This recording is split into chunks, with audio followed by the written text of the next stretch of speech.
Hi friends, welcome back. तो चलो देखते हैं PM Modi's Guyana visit live.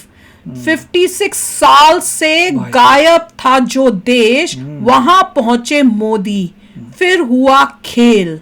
वाह, चलो देखें इसका मतलब 56 साल।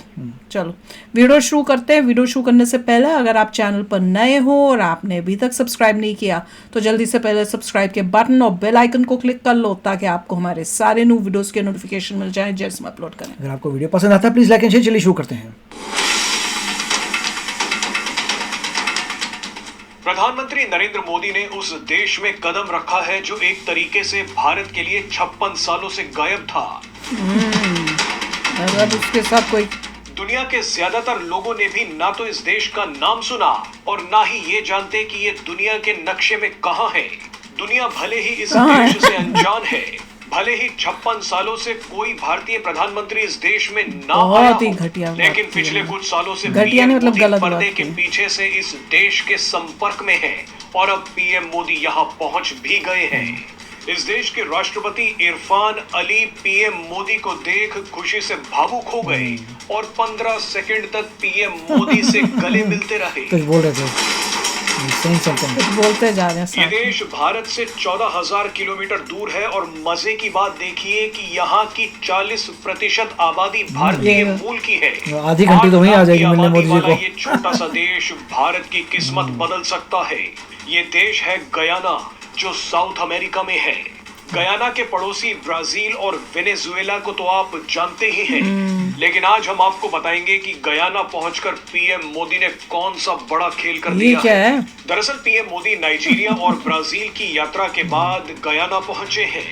आपको यकीन नहीं होगा मगर 2022 में गयाना की जीडीपी 62% की रफ्तार से बढ़ी है और अभी भी गयाना जबरदस्त रफ्तार से तरक्की कर रहा है।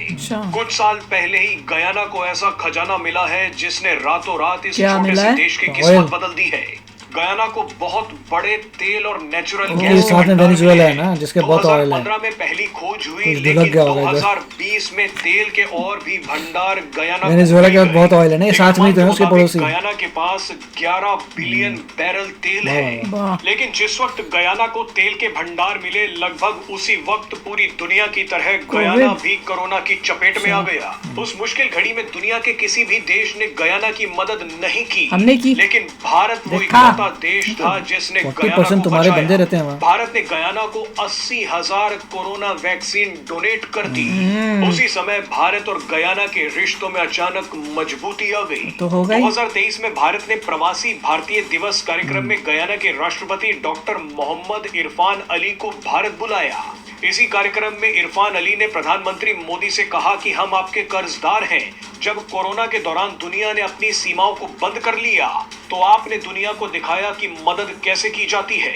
आप ही ने दिखाया कि जब सबसे कठिन समय आता है तब भी प्यार हो सकता है। उसी दिन से गयाना के राष्ट्रपति पीएम मोदी के फैन हैं और अब वो पीएम मोदी को अपने देश में बुलाकर भावुक हो गए। गयाना भारत की ऊर्जा जरूरतों को पूरा कर सकता है। गयाना के पास बहुत तेल है और भारत भी अब तेल के लिए किसी एक देश पर निर्भर नहीं होना चाहता। ऐसे में गयाना भारत के लिए बेशकीमती है। इसके अलावा गयाना भारत से हथियार भी लेना चाहता है। गयाना के राष्ट्रपति इरफान अली भारत में HAL की फैक्ट्री का दौरा भी कर चुके हैं। भारत गयाना को 2 डॉर्नियर विमान भी दे चुका है। इसीलिए पीएम मोदी गयाना में है, वही गयाना जहां 40% लोग भारतीय मूल के हैं। वाह, 40% आधी पॉपुलेशन इंडियन। कमाल है। और वही जैसे मैं कह रहा था कि मोदी जी को रिसीव करने आधी जनता आती तो आधे घंटे में तो कर्फ्यू लगा होता। हर बंदा आ रहा है इंडियन ओरिजिन का मोदी जी को देखने के लिए। वही तो मैं तो शॉक ही हूँ कि 56 ईयर से कोई बंदा गया नहीं। 40% इंडिया की आबादी वहाँ रहती है। देखना चाहिए, मतलब जो भी इंडियन ओरिजिन के लोग रहते हैं तो गए नहीं वो, बट वो इंडियन ओरिजिन के लोग, इट्स ह्यूज 40%। और जैसे हम यहाँ पे थे, हमें यहाँ पे जाके पता लगा था जब यहाँ आए थे, तो आप कई बार मंदिर में मिलते हैं किसी को तो आप पूछते हैं आप कहाँ से, तो बोलते गयाना से। कहते हैं गयाना से हो आप, गयाना में गए हो, रहते हो? कहते नहीं हो तो वहीं पैदा हुए। हमारे तो एंसेस्टर भी गयाना के हैं और वो हिंदू हैं। और उनके खाने वाने भी बिल्कुल वहाँ के लोगों के खाने की तरह थोड़े चेंज हो चुके हैं, मगर वो इंडियन खाना बना रहे होते तो हम देख के उनके, एक जो मैं बता रही हूँ ना नेक्स्ट पिछली वीडियो में, उन जिनको देखना आप वो वीडियो मेरे दूसरे 2 चैनल्स में से किसी में आएगी, तो इसलिए सारे तीनों चैनल सब्सक्राइब कर लेना। तो हमारे जो कोलोराडो में जो फ्रेंड्स रिसेंटली वो वहाँ पे उन्होंने भी घर लिया था, तो उनसे जब मिले थे तो जब उन्होंने इन्वाइट किया घर के अंदर तो वो भी वहीं से आए थे, वहीं पे मेरे ख्याल से पले बड़े थे सब था। तो उन्होंने इंडियन खाने बनाए थे और हम लोग और भी बाकी फ्रेंड्स थे और हम उसको देख के इतने हैरान हो गए, ये कौन सा इंडियन खाना है। तो हमें लगा कि शायद जैसे गुजरात में अलग होता है, कोई ऐसी और किसी स्टेट से होंगे जिसमें ऐसा खाना होता है। बाद में पता चला नहीं, ये किसी और स्टेट का खाना नहीं है, ये किसी और कंट्री का इंडियन खाना है। हमने कहा किसी और कंट्री का इंडियन खाना है, वो गयाना है। हमें कुछ समझ ही नहीं है ये क्या क्या चीजें हैं इतनी डिफरेंट। हम हरे कृष्णा टेम्पल में जाते थे तो वहाँ पे एक पंडित जी थे, वो बड़ी अच्छी हिंदी बोलते थे, बहुत कुछ करते थे। तो पता लगा कि वो बोलते मैं तो गयाना से हूँ भैया, मैं इंडिया से नहीं हूँ, मतलब इंडियन ओरिजिन का हूँ, दिखता मैं इंडियन की तरह हूँ और हूँ गयाना से। तो हमें पता लगा ये तो 40% लोग जो है, बहुत सारे, आई थिंक 40% जो बोल रहे हैं, I hope it is right, but बहुत सारी जनता जो है वहाँ पे है, विच इज़ अमेजिंग टू सी कि उनके कस्टम्स भी वही हैं।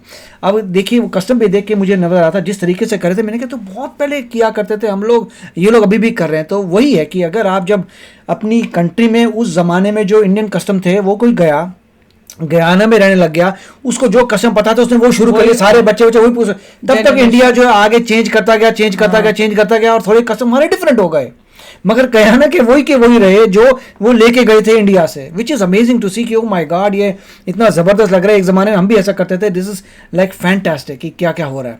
और वो लोग बहुत प्राउड हैं कि हम इंडियन ऑरिजिन के लोग हैं और बहुत पॉलिटिकल पावर में भी आते हैं, बहुत कुछ कॉन्ट्रीब्यूट करते हैं, तो विच इज़ अमेजिंग। और वो कहते हैं कि जैसे से इंडिया ग्रो कर रहा है उनकी ऑटोमेटिकली अपनी कंट्री में इज्जत बढ़ती जाती है।